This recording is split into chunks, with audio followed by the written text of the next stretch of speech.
Uma boa noite.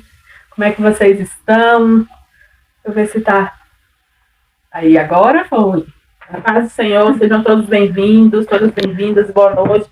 Nós estamos aí em mais uma live de estudo bíblico. Hoje nós iremos ler Romanos capítulo 7. Nós vamos dar um tempo aí para todo mundo se organizar, compartilhar. Fique à vontade. Bom, nós somos a Escola Bíblica Casa de Zadok. Se você está entrando aí na live, você fica com a gente, separa a sua Bíblia, separa o seu caderno, né, a sua caneta para você fazer as suas anotações, que você possa dar continuidade com a gente aqui nos estudos bíblicos. Compartilha no seu status, compartilha nos grupos, compartilha com a sua família, para que a gente junto, né, consiga estar estudando a Bíblia aí hoje. Nós estamos estudando o livro de Romanos. Hoje nós vamos estudar juntos Romanos capítulo 7, tá bom? Então, abra a sua Bíblia, Romanos capítulo 7. Enquanto você vai se organizando, você que está chegando aqui agora, a Escola Bíblica é uma escola bíblica totalmente gratuita, é uma escola bíblica online, tá? Então, nós somos um grupo de estudo, tem obreiros, né, homens e mulheres da casa do Senhor, que nós nos juntamos para estudar a Bíblia. Então, o objetivo não é trazer aqui para você o que a teologia fala, o que né, é um posicionamento, uma religião ou outra toma de posicionamento. O nosso objetivo é explicar para você o que a Bíblia está falando a respeito daquele capítulo, a respeito daquele tema.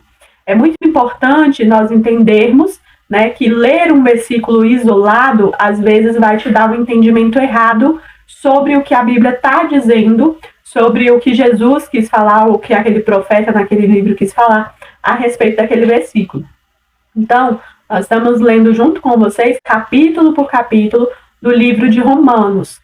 Se porventura, né, até umas 10h20, mais ou menos, a gente não entrou aqui para fazer a live, aí você já sabe que algum imprevisto aconteceu. Ou nós estamos em algum evento, estamos em algum local, né, que não conseguimos cumprir com o horário aqui de 10 horas, mas aí se você perdeu também, você, porventura, tem algum trabalho, às vezes você tem culto na sua igreja, às vezes você tem algum compromisso, você pode ir lá no YouTube, pesquisar Escola Bíblica Casa de Zadok no YouTube, porque nós baixamos as lives daqui e a gente coloca lá no YouTube. Então, lá você consegue assistir os livros de Provérbios, Eclesiastes, Jó e agora o livro de Romanos. Então, nós estamos no 4º livro da Bíblia.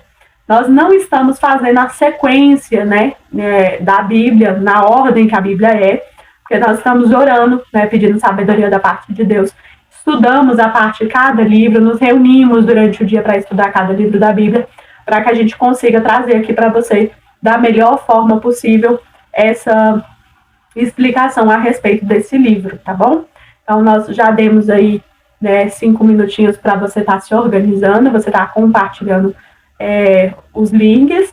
Aqui fixado no TikTok e em outras redes sociais também, tá um vídeo explicativo de um clube do livro, né? Tem um PDF para você baixar, que você consegue fazer o seu caderno do clube do livro, onde você coloca as figurinhas de cada livro da Bíblia, você faz anotações do que você está entendendo sobre cada livro da Bíblia. Você pode aplicar isso, é gratuito, tá? Não tem problema, você pode baixar, pode aplicar desde que você não cobre nada. Nós disponibilizamos gratuito e a venda de todo o material da Escola Bíblica, ela também é gratuita. Então, você pode utilizar para as crianças, você pode utilizar para os jovens, você pode utilizar com a sua família. Todo o material da Escola Bíblica, vídeos, livros, apostilas, tudo que a gente disponibilizar, você pode utilizar de forma gratuita, tá bom? Dado esses avisos, eu vou te convidar para a gente orar, né? Antes de qualquer estudo bíblico, vamos orar, pedir sabedoria da parte de Deus, para a gente entrar nesse assunto aí, que é o capítulo 7. O capítulo 7 do livro de Romanos. Então, curva sua cabeça por um instante.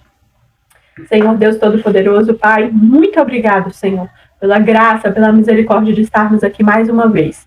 Obrigado, Pai, por cada pessoa, por cada alma que o Senhor tem trago para estudar junto conosco a Bíblia. Pai, perdoa os nossos pecados. Perdoa, Pai, às vezes a nossa ingenuidade, o nosso coração. Perdoa, meu Pai, muitas das vezes aquilo que nós somos de mal, Pai. Perdoa que o teu sangue possa nos lavar. A tua graça, a tua misericórdia possa se estender a nós todos os dias da nossa vida. Pai, aonde esse vídeo chegar, chegue também a tua graça, chegue também a tua misericórdia, chegue também o teu sangue, Pai. Que o Senhor possa abrir as nossas mentes, abra, meu Deus, o nosso entendimento, para que nós venhamos não só ler um livro, Pai, mas venhamos conhecer as entrelinhas com tua presença, com o teu Espírito Santo. Pai, se faça presente, assim como o teu Espírito Santo tem liberdade neste lugar, que aonde esse vídeo chegar, também chegue nessa pessoa, Pai. Teu Espírito Santo tem a liberdade para curar, para libertar a vida dessa pessoa, para transformar, Pai, a vida dela. É o que eu te peço pelo poder do sangue de Jesus. Amém. Amém? Amém. Então vamos lá. Capítulo 7 de Romanos. Então você que chegou aqui agora, você está aí, compartilharam com você o link, né, da Escola Bíblica Casa de Zadok. Romanos, capítulo 7, ele é um livro escrito por Paulo, né, ali aproximadamente entre 57 depois de Cristo, né, Jesus Cristo já morreu, já ressuscitou, Paulo se converte, que era um dos grandes perseguidores dos cristãos, né, e aí ele começa a pregar. Aqui nós estamos aproximadamente na terceira viagem que Paulo faz quando ele escreve essa carta, e ele está explicando uma das maiores sabedorias que vem da parte do Senhor, da presença de Deus, que nós podemos entender.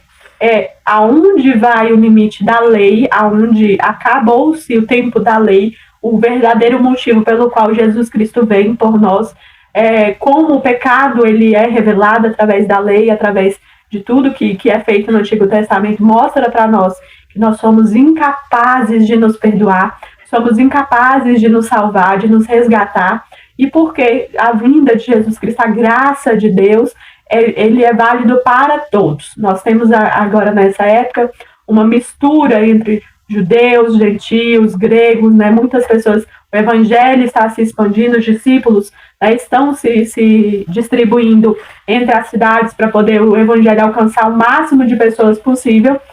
Nesse contexto aqui, tem muita gente, né, dos discípulos que já está, alguns já morreram, outros já vão morrer. E esse contexto histórico, ele vem muito forte, por quê?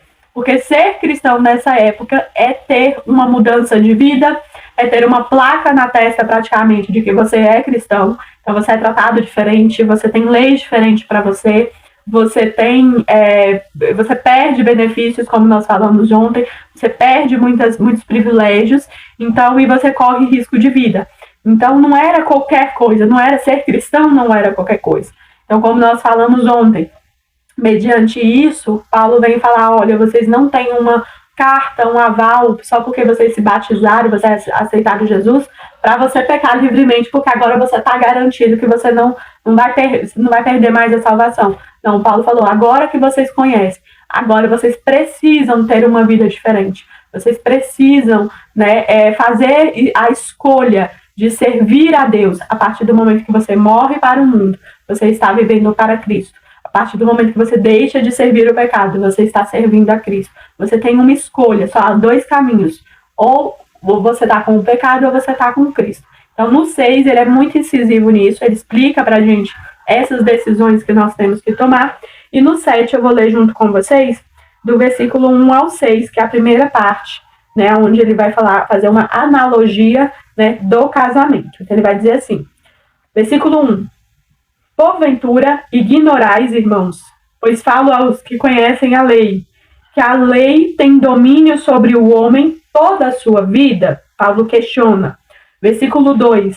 Ora, a mulher casada está ligada pela lei ao marido, enquanto ele vive, mas se o mesmo morrer, desobrigada ficará da lei conjugal.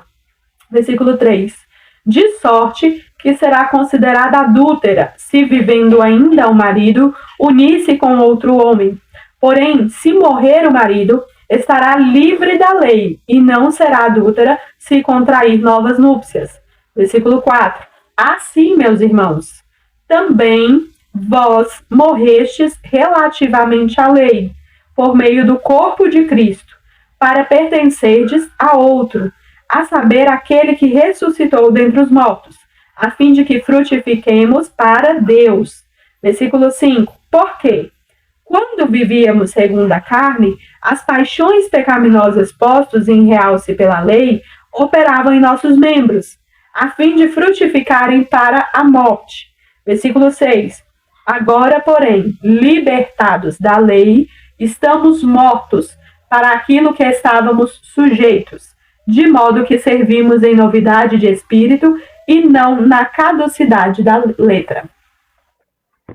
O capítulo 7, ele é uma continuação dos versículos finais do capítulo 6, que ele está falando sobre você ser escravo, né, de Cristo ou escravo da lei.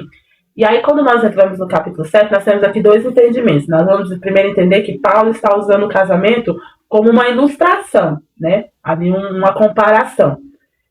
Quando ele diz assim que quando nós estamos em Cristo, a gente morre para a lei, para agora nós sermos totalmente dependentes de Cristo. Então, Paulo está direcionando essa mensagem para os judeus que tinham essa dificuldade de se desprender da lei, e eles queriam que os gentios que estavam chegando fossem imergidos nessas leis que eles obedeciam. Então, Paulo está falando assim, olha, vocês têm que se comparar como uma mulher casada. Aí eu vou abrir um parênteses aqui.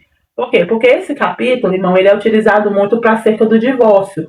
Olha, se você divorciou, você não pode casar enquanto seu marido está vivo, você tem que esperar ele morrer. Eu não vou entrar nesse debate, mas eu estou falando de algo que está escrito. Aí não é opinião, a gente só vai falar do que está escrito. Paulo está falando de uma mulher casada. Ele não está falando da mulher divorciada nem repudiada. Está aí na sua Bíblia, é só você ler. A mulher casada. Enquanto a mulher está casada, ela está ligada ao marido. Ela só pode ter um outro relacionamento quando este marido morrer, porque ela está casada. Ela não está divorciada e nem repudiada, que eram os outros que tinha na época. As outras opções que tinha na época. Então, assim, ele fala assim, olha, porque se ela se casar com outro, ou seja, se ela contrair núpcias com outro estando casada, ela está em adultério. Então, ela entra em adultério porque ela ainda está casada. Eu não sei qual é o motivo do debate desse capítulo, porque tá aqui, é só ler, entendeu? É só ler e entender. Só que nós entendemos também que no nosso país, 7% da população lê e entende. Talvez nós estamos dentro dos 93%, né? Que lê e não compreende muito bem. Então, cuidado para que você, obreiro, não faça uma doutrina daquilo que a Bíblia não está dizendo, né? Daquilo que a Bíblia não está apontando. Então, como eu falei, nós não vamos entrar aqui no debate do divórcio, até porque Paulo não estava falando de divórcio, né? Ele estava dando uma ilustração, ele não está dando aqui uma doutrina, tá? Ele está fazendo isso. É por isso que é importante, quando você estiver estudando, estude o texto completo, né? Então, alguns pegam esse versículo como uma doutrina. Você tem que esperar o marido morrer, entendeu? Então, tome cuidado com os versículos que você pega para fazer doutrina. Doutrina não se faz de versículos isolados, né? Então, tome muito cuidado com isso. Então, quando nós lemos o capítulo, nós estamos entendendo que Paulo está fazendo uma ilustração. Ele não está dando uma doutrina acerca do divórcio. Ele está usando o casamento como um exemplo. E aí, irmão, é casamento. A pessoa está casada. A pessoa não está divorciada. A pessoa não está repudiada. A pessoa está casada. Então, ele faz essa ilustração do casamento. Ele fala, olha, enquanto a mulher está casada, ela está ligada em vida ao marido. Quando o marido morre, ela pode contrair outras núpcias, casar-se de novo. E aí Paulo usa esse exemplo para falar acerca da lei. Ele fala, enquanto você está preso na lei, você tem um vínculo com a lei. Aí precisa de uma morte para que esse vínculo seja quebrado, que foi a morte de Cristo. Então, quando Cristo morre, ele quebra esse vínculo da lei para que você agora contraia núpcias com ele. Porque agora você vai ter um relacionamento com o outro. Que é quem? Que é Cristo. Então, é essa ilustração que ele está fazendo aqui. Eu quero destacar aqui o versículo 5, porque ele fala assim, porque enquanto estávamos na carne, as paixões dos pecados, que eram pela lei, operavam em nossos membros para trazerem frutos para a morte. Então, quando nós estamos debaixo da lei, os frutos da lei vêm para a morte. Por que ele está dizendo isso? Porque a gente só sabe que algo é pecado porque a lei nos diz. Nós falamos isso nas lives passadas. Então, a lei, ela vem para julgar, para condenar. E aí, quando Cristo vem, Cristo quebra este vínculo de condenação e ele coloca a condenação nele para que eu e você não fôssemos condenados. E para isso, existe esse embate da carne, né, do domínio do pecado. No capítulo 6 que nós lemos, inclusive já está no nosso canal, você pode terminar daqui. Se você não assistiu o capítulo 6 de Romanos, já está lá no nosso canal no YouTube. Paulo fala muito isso da questão do domínio. E o capítulo 7, irmão, é lindo no sentido que agora nós vamos ver um Paulo totalmente humano. O que Paulo vai falar daqui para frente, irmão, é uma das passagens mais lindas de Romanos. Porque ele vai falar que ele, como apóstolo, fundador de igreja, é uma pessoa que constrói doutrinas através do Espírito Santo, ele possui essa batalha. Ele fala, os meus membros, muitas das vezes, eu quero fazer uma coisa e não consigo. Eu acho isso lindo porque ele está se mostrando humano para a igreja. Talvez você que é obreiro que está aí hoje, a gente não tem esse costume de mostrar o nosso lado humano, entendeu? Olha, eu erro, tem hora que eu quero fazer uma coisa e não faço. Então, assim, Paulo, ele está usando o exemplo dele. Então, assim, ele está se usando como exemplo para que a igreja fale assim, nossa, se o apóstolo Paulo passa por isso, né? Nós também passamos, então assim, ele está se igualando no sentido assim, fala, olha, não existe assim uma pirâmide de, olha, nós estamos aqui no alto, nós não passamos por isso, é só vocês. Não, ele está falando, nós estávamos ligados na lei. Precisou de uma morte, a morte de cruz, para que nós pudéssemos ter agora um outro dono, um outro relacionamento, um relacionamento com Cristo. Só que esse relacionamento com Cristo, irmão, não quer dizer que você não vai ter mais tentações, que você não vai ter mais fraquezas. As fraquezas agora, elas vão virar uma guerra, não mais uma aceitação. Vai se tornar uma guerra declarada, porque a nossa maior guerra, irmãos, é contra o pecado, é contra os desejos, é contra as paixões, né? Paulo chama de paixões, chama que é os desejos, e esses desejos, irmão, eles são bons para a carne. Paulo em nenhum momento fala que isso é ruim, ele fala que isso leva à morte eterna. Mas para a sua carne, essas paixões não é ruim. Você pode achar assim, mas parece que quando a gente se torna cristão, a gente fica tão chato, né? Não pode isso, não pode aquilo, não pode isso. Na verdade, irmão, nós mudamos os pensamentos. O que você acha que é bom, não é. E às vezes a vida de renúncia, que as pessoas acham que é chato, que é enfadonho, é uma vida que agrada a Cristo. Então, viver uma vida para Cristo não quer dizer que vai ser uma vida agradável para você. Vai ser uma vida de coisas boas e fáceis de se cumprir. É por isso que Paulo usa o exemplo do casamento. Ele fala assim, olha, enquanto está ligado ao marido, mas aí precisa haver uma morte. E morte, irmão, é ruptura. É algo que tem que ser quebrado. E como eu falei ontem, é dolorida essa ruptura. Então, assim, para os judeus, essa pregação de Paulo era muito difícil. Porque eles aprenderam isso, irmão, gerações.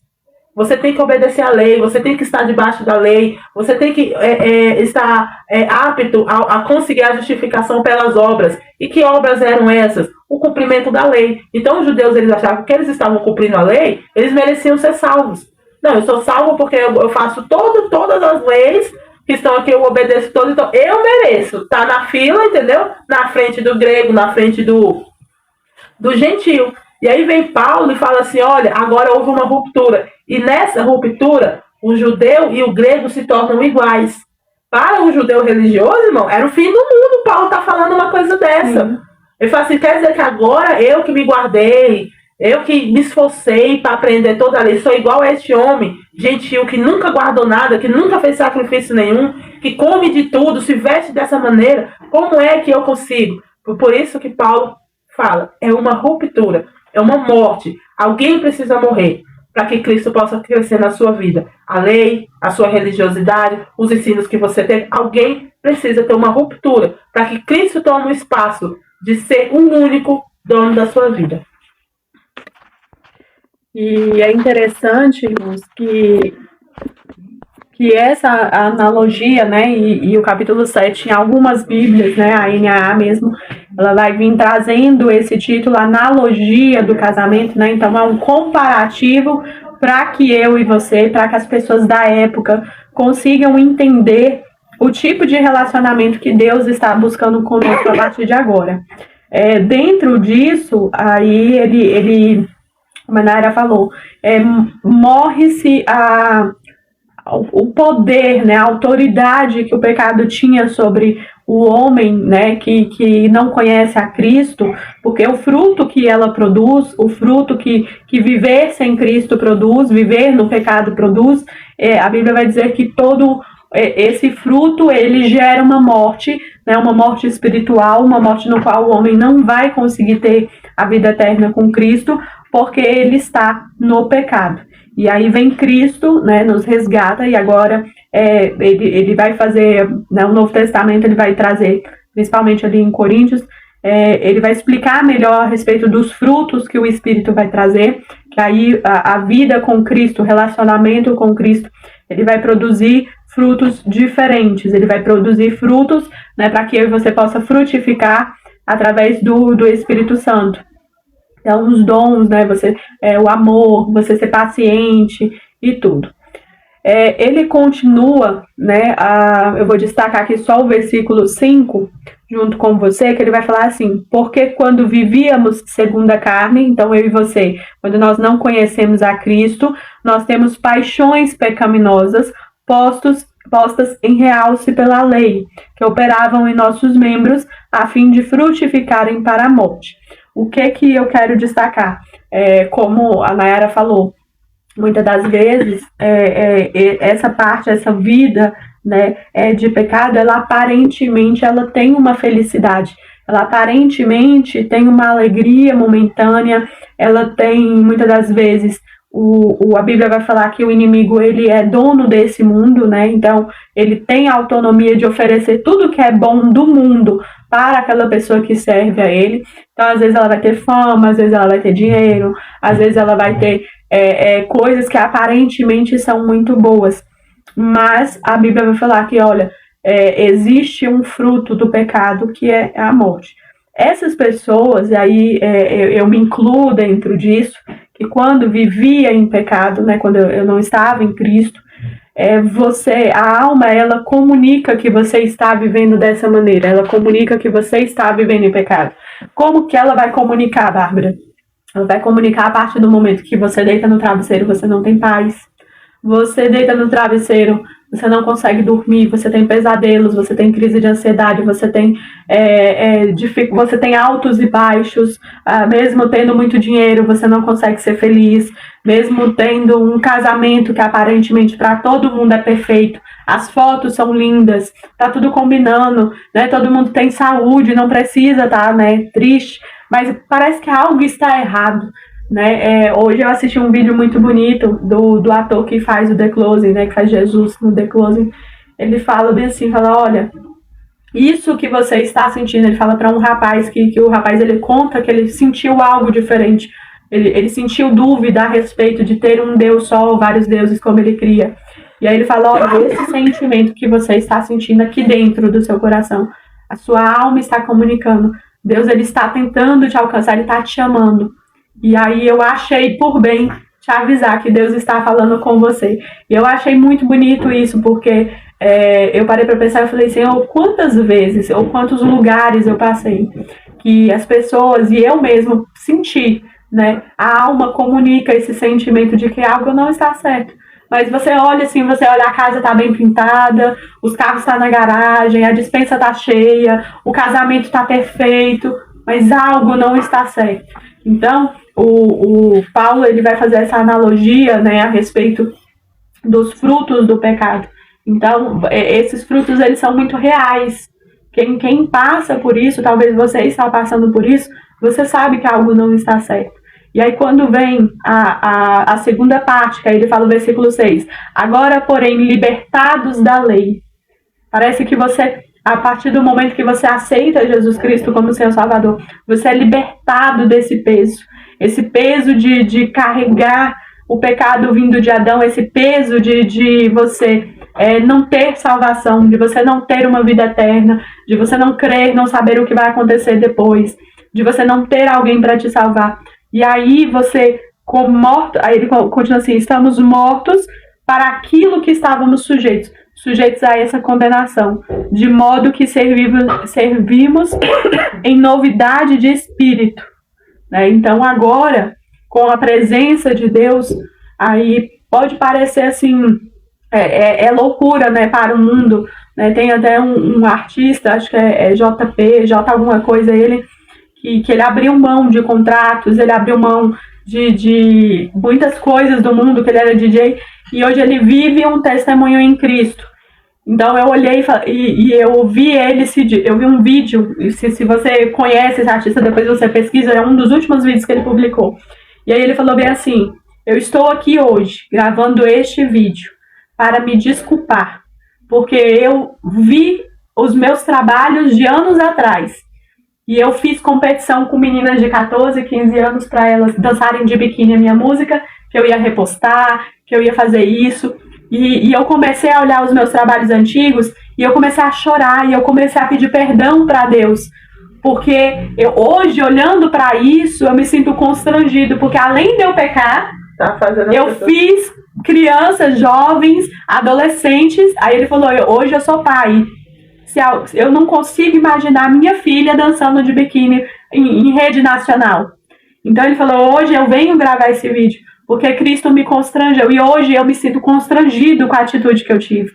Então, Paulo, ele está mostrando que quando você vive na parte da lei, quando você vive em pecado, aquilo para você é normal, aquilo para você faz todo o sentido do mundo. Talvez você, antes de se converter, na sua profissão, na sua casa, com a sua família, com os seus amigos, aquela reunião fazia sentido, aquele momento fazia sentido, aquela postura, aquele comportamento fazia sentido. Por quê? Porque você estava na parte da lei, na parte do pecado.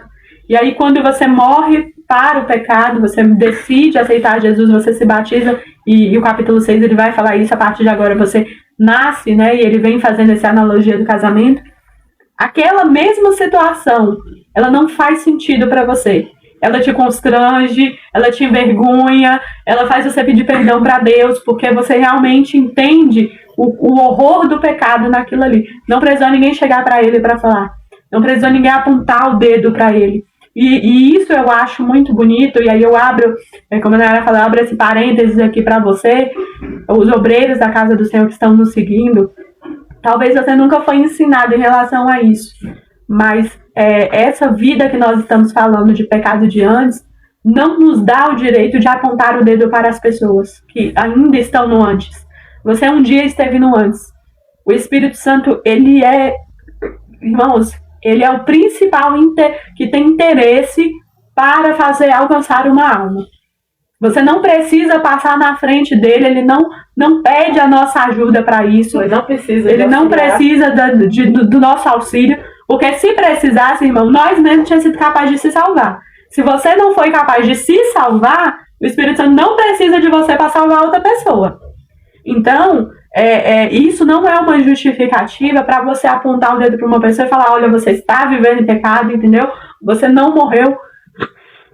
Você não morreu para o mundo, você não quer Cristo, você tem que querer Cristo, senão você vai para o inferno. Não é dessa maneira.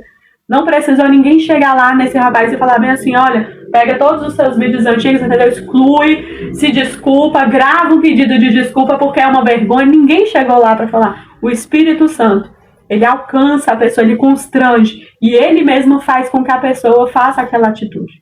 Então, se você tem um filho, se você tem um marido, se você tem um familiar, se você tem alguém no trabalho, e você está orando para que Deus alcance essa pessoa, ore para que o Espírito Santo alcance essa pessoa, seja através de você, do vizinho, de alguém na rua, a forma com que vai acontecer. Quem escolhe é o Espírito Santo.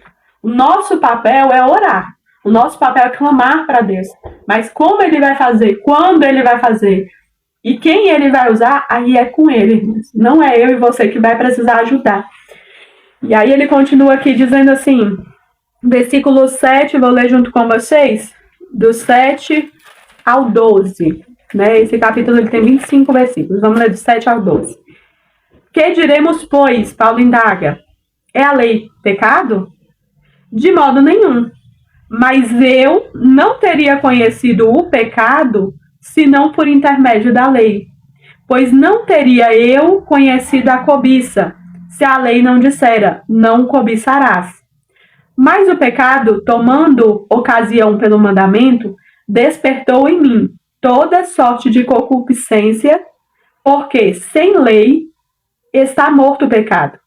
Outrora, sem a lei, eu vivia, mas sobrevindo o preceito, reviveu o pecado e eu morri. E o mandamento que me fora para a vida, verifiquei que este mesmo se tornou para a morte, porque o pecado, prevalecendo-se do mandamento, pelo mesmo mandamento me enganou e me matou. Por consequente, a lei é santa, e o mandamento santo e justo e bom. Aí eu vou parar aqui. Essa parte do capítulo, parece assim que Paulo está sendo contraditório. Ele fala assim, como assim o pecado usou a lei? Né? E para você ver como o pecado, ele é, vamos dizer assim, ele é abrangente. Quando a lei ela veio para falar assim, olha, não cobiça. Só que a lei, ela não tem a capacidade de te livrar do pecado. Ela só te fala, não cobiça. Ela não tem a capacidade de fazer você não cobiçar. O pecado, né, aproveitando disso, ele faz com que você sinta essa curiosidade, porque você não pode. Já viu que o pessoal fala que o proibido é bom? Ó, não pode, não vai, não porque falou que não pode, aí você vai lá e faz. É tão humano, né? É tão humano, irmão, que esse lado Eva nosso, tá tudo dentro da gente. Começou na Eva. Começou pra Eva, não pode, né? Não pode pegar, não pode, a lei dela tocar, ela tocou, tomou, pegou, fez tudo. Compartilhou. Então, pra vocês verem como o pecado é. O pecado, ele se utilizou da lei pra fazer com que o que era pra ser vida se tornasse morte. Então, o pecado, a lei, ela não conseguia te livrar de você não fazer. Então, você imagina o judeu. O judeu, ele tinha uma oferta para cada tipo de pecado. Pecados involuntários, pecado voluntário, pecado de adultério, tudo tinha uma oferta. Só que o entregar da oferta, o entregar do sacrifício, não impedia a pessoa de não fazer. Tanto é que por isso é que o sumo sacerdote tinha que estar todo ano lá no templo pedindo perdão. Por quê? Porque no outro ano ele tinha que ir de novo. Porque o fato dele pedir perdão não era o suficiente para que as pessoas não deixassem. Então a lei, ela não te impede. Eu sei que eu não posso matar. Está lá na lei. Mas ela não impede das pessoas não matarem. É aí aonde entra a graça de Deus. Porque além da graça dizer que você não pode, ela te dá força para você não fazer. E aí é onde entra a grande luta que Paulo vai ter. Porque ele fala assim, olha, eu sei que eu não posso fazer, mas eu acabo fazendo. Você vê a força do pecado. Sim. O pecado, a nossa natureza humana, ela está tão encharcada do pecado que você pode até saber. Olha, eu sei que eu não posso fazer isso. Está escrito, eu aprendi, eu falei para Deus que eu não vou fazer, mas quando os nossos membros estão, por causa do pecado, da nossa natureza humana, nós acabamos fazendo, mesmo sabendo que não pode. Mesmo sabendo que está na lei que você não pode fazer, que você vai ser punido por isso. Mesmo assim, você acaba fazendo. Então, a lei, que ele fala assim, que quando o pecado opera na lei, é porque mesmo a lei te falando que você não pode, ela não é capaz de não fazer, te ajudar a não fazer. Então, ela fala lá, não mata, não cobiça, tenha Deus acima de tudo. Está lá na lei. Mas o fato de estar lá não quer dizer que eu e você consiga fazer. Precisamos de um auxiliador, um consolador, um ajudador, para que nós possamos cumprir pela graça de Deus. Então, quando Paulo ele fala isso, ele fala para os judeus, olha, não é porque estava na lei que vocês conseguiram, porque se fosse possível, o sangue de Cristo não era necessário. Se fosse possível de você conseguir por si só, você não precisaria de Cristo. Então, irmão, não é força de vontade. Ah, fulano não deixa de pecar porque ele não tem força de vontade. Paulo vai falar exatamente isso. Eu insisto em fazer. Acabo não fazendo. E que é para mim não fazer, eu vou lá e faço. Por quê? Porque o pecado está operando em mim. Aí eu vou explicar isso mais para frente, né? Porque é os próximos versículos. Mas para você ver uma força que o pecado tem na nossa natureza humana. Se você não deixar Cristo controlar as suas emoções, Cristo controlar o seu corpo, o seu pensamento, você não tem noção do que é que você é capaz de fazer como humano. Coisas, irmão, que você não precisa de Satanás. A gente consegue fazer coisas piores sem o auxílio do Satanás. A nossa natureza humana, ela é capaz de matar, ela é capaz de fofocar, ela é capaz de roubar, ela é capaz de fazer coisas terríveis. Por pura maldade humana, pelos membros entregues ao pecado. Se você entregar a sua mente para o pecado, a sua mente arquiteta coisas terríveis. Se você entregar os seus lábios para o pecado, você fala coisas terríveis. Se você entregar o seu coração para o pecado, você consegue colocar coisas terríveis no seu coração. E aí vem a igreja de hoje e fala assim, é demônio. Não é. Nós temos que pregar. Você que dá estudo, você que ministra, você tem que pregar para as pessoas que nós somos maus, sim. Você consegue ser uma pessoa ruim, sim, se o Espírito Santo não estiver na sua vida. Se Deus não estiver na sua vida, você consegue ter pensamentos ruins, atitudes ruins. Você consegue falar coisas terríveis se o Espírito Santo não controlar os seus lábios. Por quê? Porque o pecado, ele opera nos nossos membros se a graça de Deus não estiver nas nossas vidas. E mesmo estando, existe essa luta constante de você dominar os seus membros para Cristo e não deixar que o pecado te domine. E eu acho bonito, irmãos, que Paulo, ele se cita como o próprio exemplo, né? Como a Nayara falou, nós precisamos nos colocar como exemplo, porque nós continuamos vivendo nesse mundo, continuamos sendo pecadores, apesar da graça, apesar da misericórdia de Deus. A Bíblia vai falar que até o último, no suspiro nosso, a gente tem que continuar clamando a Deus misericórdia, tem que continuar no caminho para que a gente não perca a nossa coroa, a gente tem que continuar vigilante.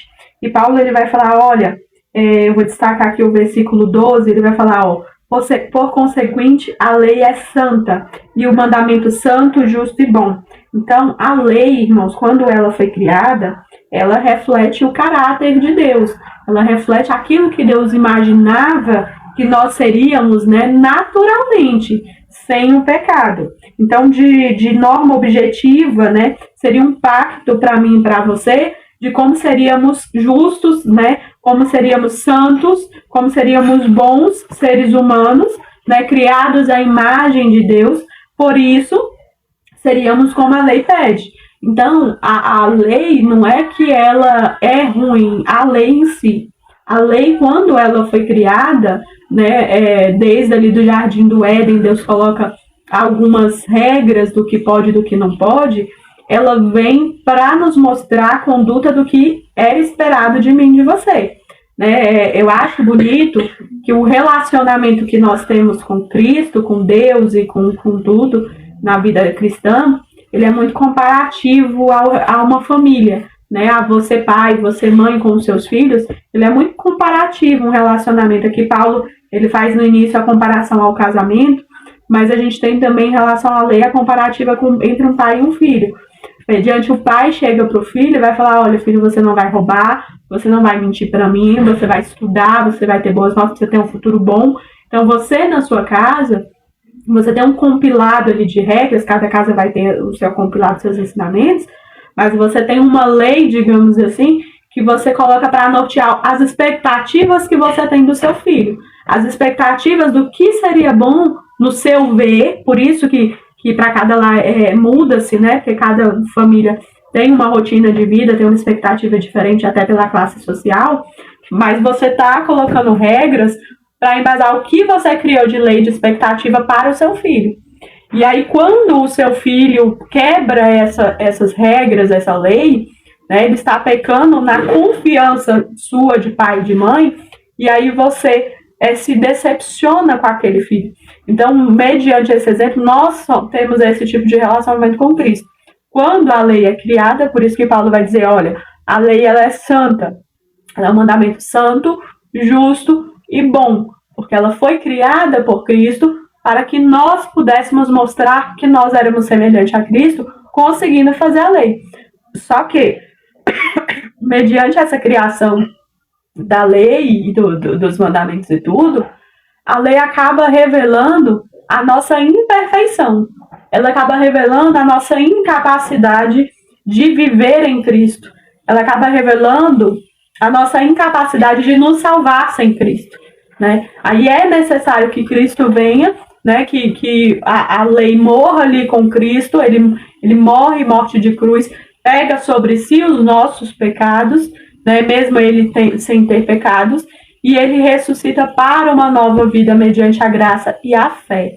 Então, irmãos, é muito bonito quando entendemos a importância disso, a importância de que, mesmo que o seu filho erre, mesmo que o seu filho quebre as leis que você colocou, você, por amor, né? Cristo, por amor, pagou o preço por nós. Às vezes, mãe, pai, você paga o preço pelo seu filho.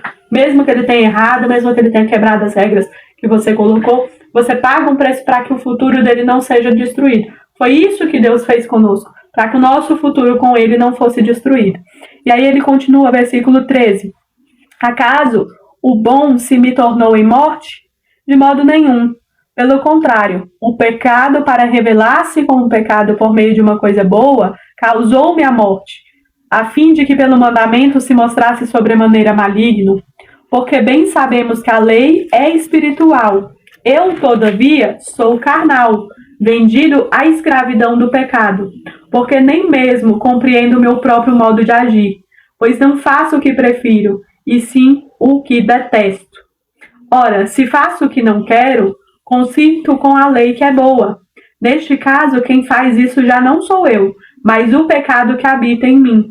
Porque eu sei que em mim, isto é, na minha carne, não habita bem nenhum, pois o querer o bem está em mim, não porém o efetuá-lo. Porque não faço o bem que prefiro, mas o mal que não quero, esse faço. Versículo 20. Mas se eu faço o que não quero, já não sou eu quem o faz, e sim o pecado que habita em mim. E aí eu vou parar lá. Paulo, quando ele faz essa expressão, né? O pecado que opera em mim, aí muitos perguntam, mas Paulo não é convertido? Como é que o pecado opera nele se ele está convertido? Não é? Paulo vai revelar algo interessante, vai falar, olha, a palavra de Cristo está em mim. E essa palavra escrita nele, no coração dele, é que faz com que ele reconheça. Porque uma coisa, irmão, é você estar operado no pecado sem reconhecer que aquilo ali é um pecado, que aquilo ali é um erro. Mas o Espírito Santo, ele faz, como a Bárbara falou, ele constrange a sua alma. Que você sente, quando você peca diante de Deus, a sua alma sente que você está pecando. Esse sentir do pecado é o Espírito Santo que faz. Por isso que é importante a palavra. Você se encher da palavra para você ter esse entendimento. Então Paulo ele está dizendo isso. Ele fala, olha, a lei, quando ela opera, o pecado, quando ele opera em mim, ele faz com que eu faça coisas que eu odeio. Eu sei que tem coisas que você faz durante o dia que você não queria fazer. Quando você viu, você já fez. As pessoas falam assim, pastor é mais forte do que eu, entendeu? Quando eu vi, eu já falei. Quando eu vi, eu já pensei. E verdadeiramente, o pecado ele se torna mais forte porque os nossos membros parecem que estão entregues. É uma luta, irmão, muito injusta. Se for você contra o pecado. Você apanha todas as vezes. É por isso que você precisa do ajudador, que é ele que te dá força. Porque Paulo está falando, os meus membros, eles estão entregues. É uma luta tão injusta que ele fala, já está entregue antes de começar. E aí ele fala assim, o versículo 14, porque nós sabemos que a lei é espiritual, mas eu sou carnal, vendido sobre o pecado. Ele fala, o meu lado carnal, meu lado humano, ele é entregue ao pecado. E aí, irmão, nós estamos falando de um homem que tem visão até o terceiro céu, né? Um homem que é arrebatado em espírito. E aí fala a respeito dos dons. Um homem que ensina a respeito dos dons, ensina sobre a ceia. Ele vem e fala isso. Por uma igreja, num lugar onde o pecado é cultuado. Olha para você ver como Paulo não tinha medo de mostrar as suas fragilidades. Ele dizer, olha, eu estou vendido sobre o pecado, por quê? Porque eu estou do lado carnal. Então, não pense você, obreiro, que você é um anjo travestido de gente. Corre sangue aqui. É por isso que essa luta, irmãos, ela é muito desleal. Porque o pecado, ele é espiritual. Ou seja, ele move o mundo espiritual. Mas você peca na sua carne. Você se ira, você se fica com raiva, você fica com mágoa. Você fala coisa que não deve. Você age naquilo que não é para você agir. Você toma atitudes que não é para você tomar. Vícios, coisas, prostituição, mentira, palavrão, fofoca, adultério, são tipos de coisas que a sua carne acaba agindo num algo que começa no mundo espiritual, porque o pecado, a lei, ela é espiritual, porque ela quebra o relacionamento com Deus. Então, quando Paulo fala assim, olha, o que eu quero fazer, eu não consigo, e eu odeio isso, por quê? Porque é racional.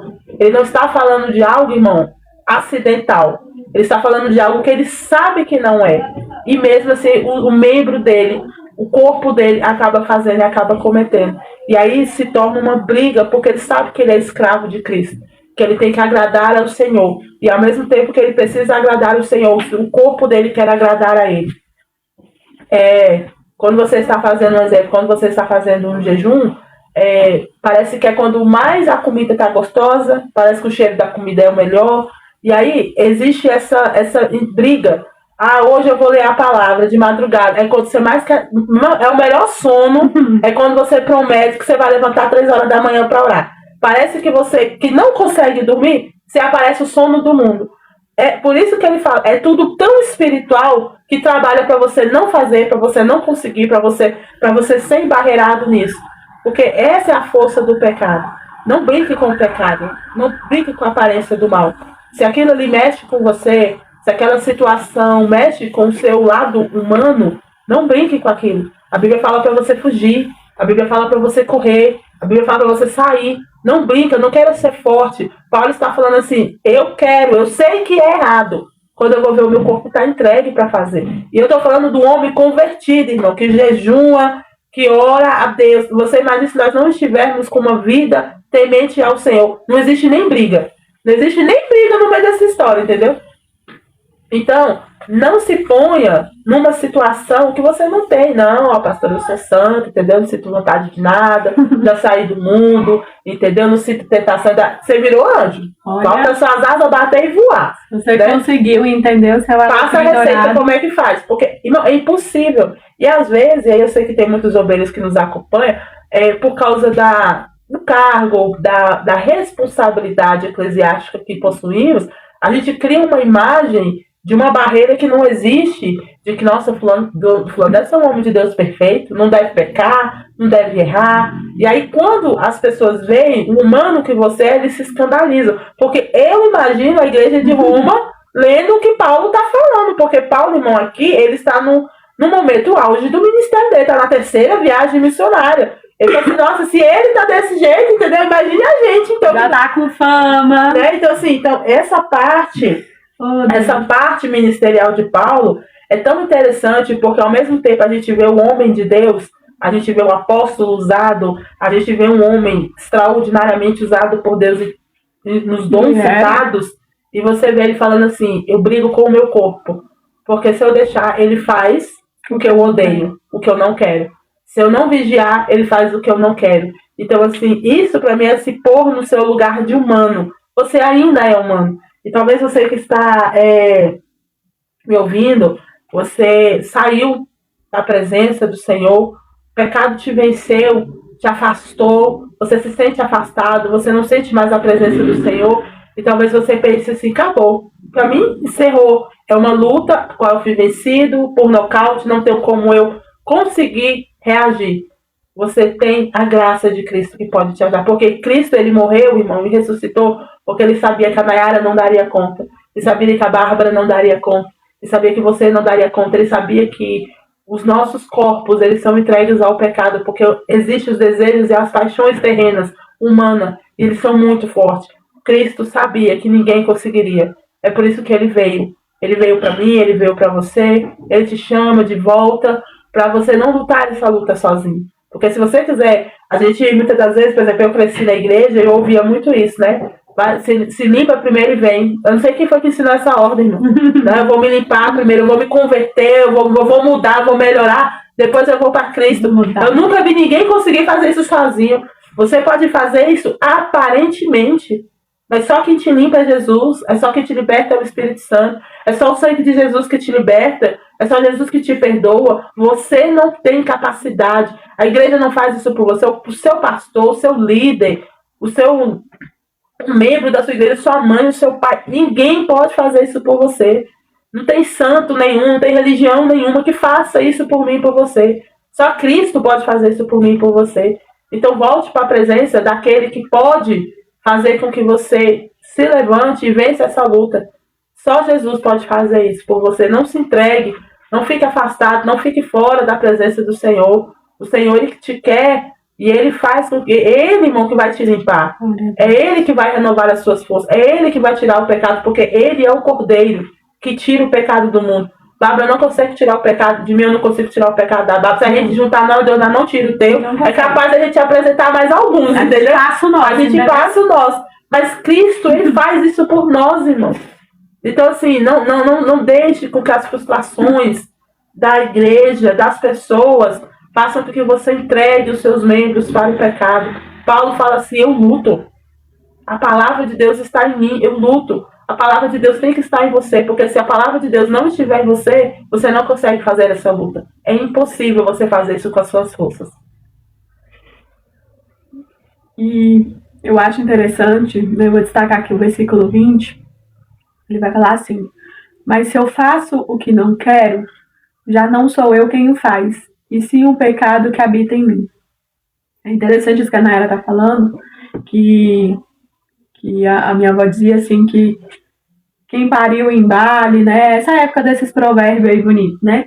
Fala assim, olha, quem conhece é quem convive. Então, às vezes, por um período de tempo limitado, por exemplo, quando você está no trabalho, quando você está na igreja, na rua, por um período limitado, eu e você ainda conseguimos, assim, disfarçar, né? Bárbara, Nayara, mas eu não sou assim, entendeu? Eu não brigo com ninguém, eu não grito ninguém, eu não faço essas coisas, eu tenho uma conduta, entendeu? Sou uma mulher de Deus, entendeu? Pura, cheia de anjo, de asa. Então, temos um problema. Qual que é o problema? A palavra vai dizer para mim e para você que o pecado, ele começa na intenção do nosso coração. Talvez você não é barraqueira de quebrar tudo, de gritar com alguém, de sair, mas no seu convívio, quando você relaxa, quando você está confortável entre pessoas de confiança, você consegue mostrar os seus pensamentos, a intenção do seu coração. Então, a intenção, talvez o julgamento no seu coração a respeito de uma pessoa, a respeito de uma situação, às vezes uma medida que você toma, uma decisão que você toma, está pautada no pecado, está pautada numa coisa que não segue o que Deus ensina nos mandamentos, isso tudo é pecado. Então, assim, talvez não seja o mesmo pecado que uma pessoa tá bêbada no meio da rua ou uma pessoa que tá drogada no meio da rua. Esse é o nosso maior problema. Apesar de nessa época ser muito evidente a diferença entre os judeus, os gregos e os gentios, na nossa época está muito disfarçado, está camuflado. Né? Talvez a maquiagem disfarça, talvez a rede social muito bonita disfarça, talvez a roupa, o cargo eclesiástico disfarça, mas o nosso coração ele não consegue disfarçar mediante a Deus, mediante ao Espírito Santo. Então, às vezes, aquilo que nós queremos fazer, nós queríamos tomar uma decisão boa, nós queríamos ser como Deus esperava que nós fôssemos, dar outra face, perdoar, né? Conviver com as pessoas que nos faz mal.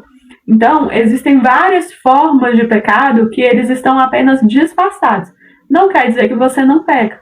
Esse é um dos maiores problemas da igreja brasileira. Ela acha que ela, pela própria força, pelo próprio braço, pela própria santificação, nos santificamos a nós mesmos para ganhar alguém para Cristo.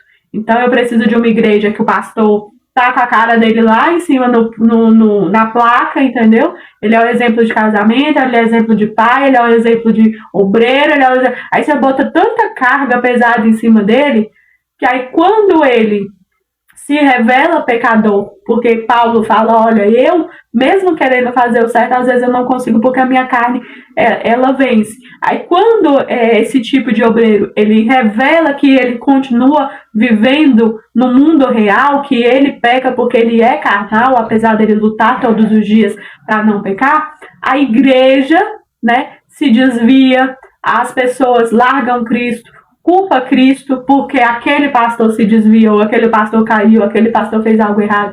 Por quê? Porque é um alimento superficial que a igreja recebe. Quando somos alimentados pelo leite, pela superficialidade, pelo parecer, né? Vamos parecer santo. Não. O que nós somos, né? Mediante a morte de Cristo. Eu sou santa mediante a morte de Cristo, é pela graça dele. A partir do momento que eu chego e falo, Nayara, olha, eu erro, eu peco, eu falho, mas pela graça de Cristo, pela misericórdia, ele me aceitou, ele me aceita, e eu estou tentando todos os dias ser melhor.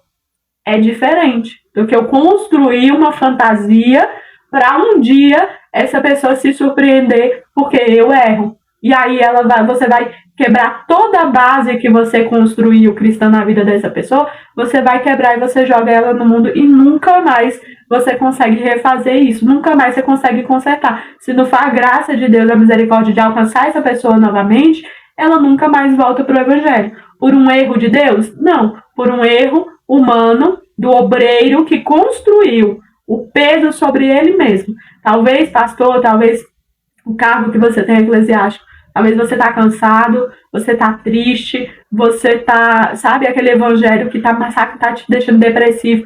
Por quê? Por um peso que você construiu em você. Paulo está mostrando para mim e para você que você não precisa construir esse peso. Deus não precisa de ajuda para isso.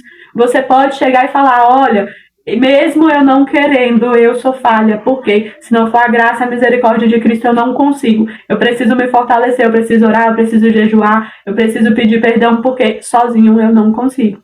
Então, Paulo ensina para mim e para você que não precisa ser pesado servir ao Senhor. Não precisa ser pesado construir essa falsa imagem de perfeição, porque somos, sim, todos falhos. E Cristo que foi perfeito e morreu por nós na cruz. Não foi você que morreu na cruz por ninguém, não. Foi Cristo. Isso precisa ficar bem claro, porque senão às vezes estamos sofrendo para servir a Cristo. Talvez você fique até chateado. Dei a vida, entendeu? Dei meu tempo, abri mão dos meus filhos, abri mão do meu trabalho, abri mão de tudo para construir isso aqui. Só que nada disso é o que a Bíblia mostra para mim e para você que você tinha que fazer. Muito pelo contrário, nós lemos aqui em Provérbios e em Eclesiastes, há tempo para todas as coisas. Você tem a responsabilidade com os seus filhos, você tem a responsabilidade com a sua esposa, você tem a sua responsabilidade, porque a responsabilidade da igreja é de Cristo. Não tome para si o lugar de Cristo, porque nós não damos conta, irmão. Se desse conta, entendeu? Não precisava dele ter descido. A gente mesmo ia conseguir salvar o mundo, entendeu? Ia conseguir se salvar, não damos conta. E isso precisa ser falado dentro das igrejas, para que as pessoas não se iludam, que é você que perdoa alguém, é você que redime alguém do pecado, entendeu? Tá quase virando um padre. Vamos lá, versículo 21. Então, ao querer fazer o bem, encontro a lei de que o mal reside em mim, porque no tocante ao homem interior, tenho prazer na lei de Deus.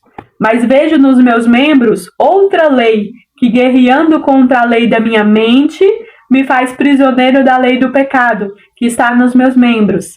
Desventurado homem sou. Quem me livrará do corpo desta morte? Graças a Deus por Jesus Cristo nosso Senhor, de maneira que eu, de mim mesmo, com a mente, sou escravo da lei de Cristo, mas segundo a carne, da lei do pecado. E aí, que lindo, né, irmão? Quando ele fala isso, né? Que no tocante do seu homem interior, ele tem prazer na lei do Senhor. Sim. Ou seja, o homem interior dele tem prazer na lei do Senhor, mas quando ele olha para o membro carnal dele, parece que opera outra lei. A mente dele está tomada pela palavra, o coração, mas a carne dele parece que está tocante outra lei. Como é interessante. Agora você imagina, irmão, uma mente que não tem a palavra.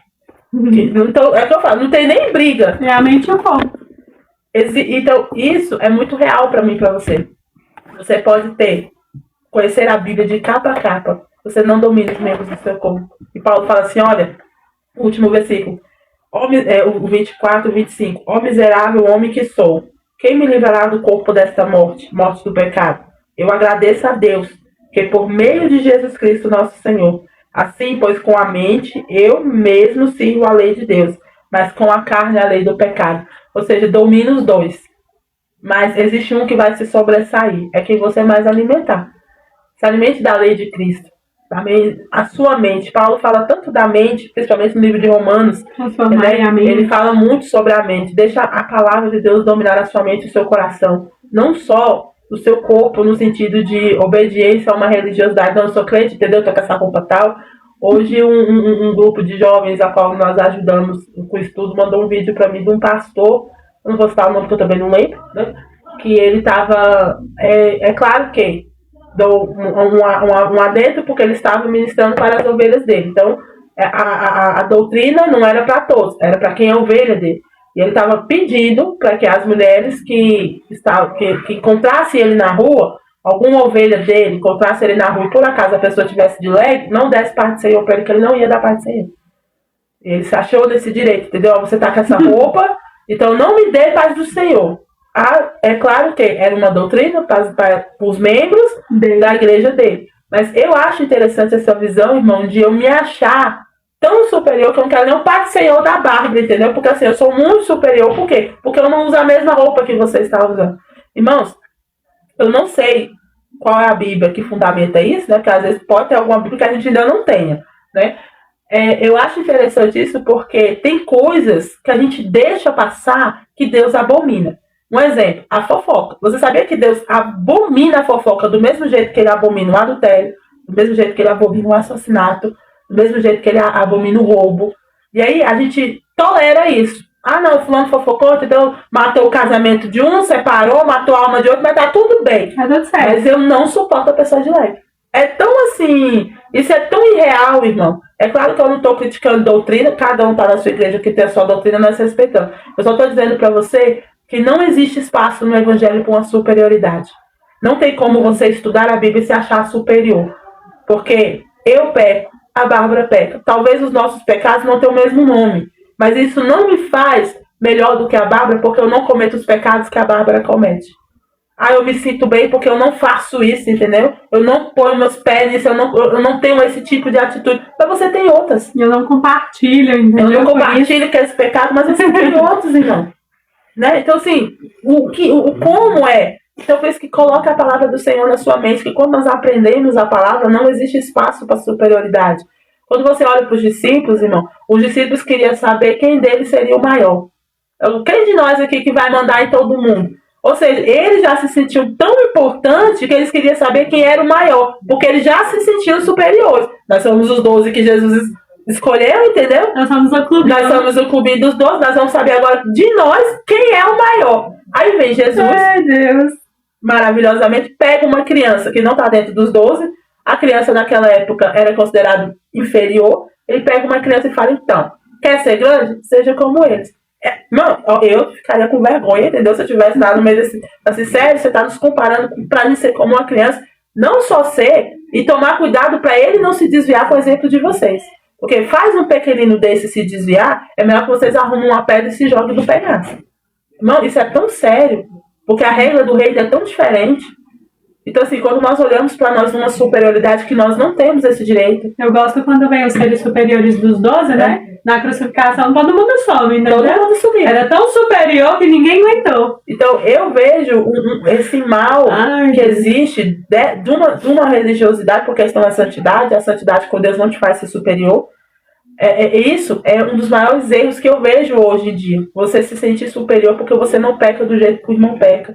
Porque você não tem aquele erro, porque você não tem aquela atitude, e você se acha superior porque você não tem aquela atitude.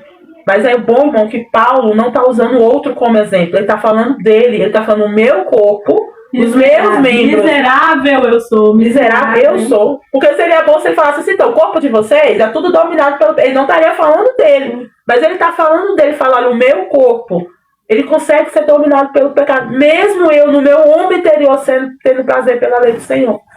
Mas os meus membros fazem coisa que eu não quero fazer. Então, assim, aí hoje eu vejo, irmão, um tipo de cristão que não faz nada para Cristo. Não, eu não quero ser o paz do Senhor, eu não quero a sua paz, entendeu? Porque eu não sou digno de dar paz do Senhor para você. Irmão, como assim? Tipo assim, que autoridade é essa que exclui pessoas? Que a autoridade de Deus é essa que Deus nos dá, que faz com que eu me sinta melhor do que as pessoas, porque eu me sinta mais santificado do que as pessoas. Eu não consigo ver biblicamente Cristo fazendo isso com ninguém. Eu não vejo um Cristo que senta com uma mulher samaritana. Eu não vejo um Cristo que entra dentro da casa do publicano. Eu não vejo um Cristo que entra dentro da casa de um pagador de imposto. Entendeu? Eu não vejo um Cristo que curou um servo de um homem romano, sendo que os romanos eram inimigos do judeu. Eu não consigo enxergar um Cristo ensinando a gente a ser assim. Não tem como. Que evangelho é esse? Nós estamos vendo um homem, Paulo, falando assim, olha, eu sou um miserável. Eu não vejo o Paulo com insígnia de pastor que brilhando aqui, ó, sou apóstolo, vou botar bem aqui, entendeu? Eu vejo o homem falando assim, eu sou um miserável. Pobre que sou. Até quando viverei nesse corpo de morte, dominado pelo pecado, se não for a graça de Deus? Então vamos aprender a sermos humildes de coração. Não deixe que essa santidade falsa, que isso é mais religiosidade do que santidade, te coloque num lugar que não é seu. Se lembre, você é um miserável. Nós somos pobres, nus. Foi Cristo que nos vestiu com a graça dele.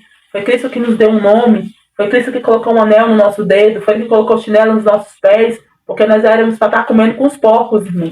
Nós somos filhos pródigos. Que Ele nos permitiu que voltasse para casa. Então, assim, não deixe que se ensine, não aceite ser ensinado por um evangélico que te ache superior da pessoa que não conhece a Cristo. Você foi agraciado com uma graça que talvez ainda não alcançou a outra pessoa, mas isso não te faz melhor. Isso não te faz perfeito. Isso só faz você entender que você era um miserável que foi abraçado pela graça de Deus. Vou encerrar relendo junto com você o versículo 24 e o 25. Você vai ler junto comigo o 24 e 25, que diz assim: desventurado, outras versões vão falar miserável, homem que sou, quem me livrará do corpo desta morte? Graças a Deus por Jesus Cristo nosso Senhor, de maneira que eu, de mim mesmo, com a mente, sou escravo da lei de Deus, mas segundo a carne, da lei do pecado. Então, existe uma lei de Deus e existe a lei do pecado. Existe o caminho de Deus e existe o caminho do pecado. Vai sempre existir uma decisão. Não diz que existe um meio termo, não diz que existe um lugar vago, não diz que você tem tempo para pensar, não diz que você pode esperar, não diz que há um caminho e outro caminho. Então, que você e eu, né, possamos dar graças a Deus, porque se não fosse, né, Jesus Cristo como Senhor e Salvador, nós não conseguiríamos nos render, não conseguiríamos nos salvar, não conseguiríamos relacionamento com Deus, não conseguiríamos sair dessa vida de pecado. Amanhã nós vamos ler um dos capítulos que eu amo, né, que é o mais bonito para mim desse livro, é o capítulo 8. Né? Muitos aí gostam de uma música, nenhuma condenação há para quem, né? Então, quem vive em Jesus Cristo, né? Que nós possamos, amanhã você não perca, né, esse capítulo 8, às 10 horas, convide alguém para ler junto conosco, é um dos capítulos também que vai falar a respeito do Espírito de Deus, do Espírito Santo, e nós, né, falamos muito a respeito disso, muito a respeito de Deus aqui, de Espírito Santo, então não perca, e hoje vamos orar, vamos agradecer. Se até hoje você não teve, né, essa explicação, esse entendimento de que não existe uma hierarquia. Eu gosto muito parece até repetitivo, a cada livro da Bíblia, seja Provérbios, Eclesiastes, Jó, agora nós estamos em Romanos e eu repito de novo, não existe uma hierarquia no mundo cristão. Não existe, somos todos assim, ó, todos somos iguais. Existe sim, Cristo acima, Cristo, o único Deus, Jesus Cristo, Deus, Senhor e Salvador, existe Ele acima de todos nós. Mas todos nós estamos aqui embaixo. Apenas temos funções diferentes. Apenas estamos numa função diferente.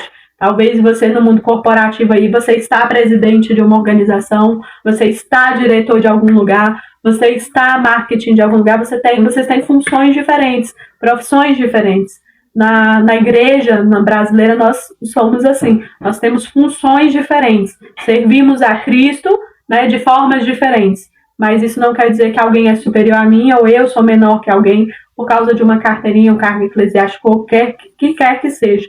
Todos nós precisamos de salvação. Então que o Espírito Santo ele possa tocar no seu coração, abrir a sua mente, para que até a sua pregação seja diferente, seu evangelismo seja diferente. Você que nunca aceitou Jesus Cristo, talvez agora você pense em aceitar Jesus Cristo, sabendo que talvez tudo que você ouviu falar não era bem assim. A Bíblia está falando para mim e para você de maneira diferente. Então que sempre prevaleça o que a Bíblia diz, tá bom? Senhor Deus Todo-Poderoso, Pai, muito obrigado pela Tua graça, Tua misericórdia e Teu cuidado conosco. Obrigado por nos ensinar, Pai, por transformar a nossa mente. Paulo fala, meu Deus e meu Pai, sobre essa guerra espiritual, que ela é constante até o último respirar, porque a nossa alma vale muito, Pai. A alma de quem está assistindo vale muito, Senhor. O Senhor deu o mesmo sangue por ela como deu por mim. Por isso, Senhor, que ela possa ser tocada da mesma maneira que o Senhor tem tocado na minha vida. Que o Teu Espírito Santo possa, Pai, libertar, curar, transformar, Pai, a mente de cada um que for alcançado pelo esse vídeo, assim como o Senhor tem transformado as nossas mentes. Pai, continua tendo graça e misericórdia por nós, lava-nos com o Teu sangue, perdoa os nossos pecados todos os dias, Pai. E que graça que nós tenhamos, Pai, de permanecer até o último dia, Pai, tendo esse sentimento. Que nunca venhamos, Pai, nos se sentir superiores, merecedores, maiores ou melhores que alguém, mas sim, sempre entendemos que somos pequenos, somos falhos, somos, meu Deus e meu Pai, carentes de misericórdia, somos maus, somos pecadores, e se não for o Senhor, Pai, nada seríamos de bom. Por isso, Senhor, que quando chegar aquele grande dia, nós possamos te ver, Pai, que nós não nos venhamos nos perder no caminho, na estrada, Pai, que fala que a estrada ela é estreita, Pai, ela é difícil, justamente por isso, Senhor, porque é necessário fazer uma escolha, não é fácil, é cansativo, é fadonho às vezes, Pai, porque parece, o pecado ele não cansa, o mal ele não cansa, Pai, nós precisamos, Pai, constantemente renovar as nossas forças, renovar o nosso espírito, a nossa alma em Ti, Pai. Por isso, o Senhor é o nosso alimento diário. Continua, Pai, despertando pessoas que diariamente vão Te buscar. Diariamente, Pai, vão se alimentar de Ti, para que elas não se enfraqueçam, para que elas não desistam, Pai, de Te servir. É o que eu te peço pelo poder do sangue de Jesus. Amém. Amém? Então, até amanhã.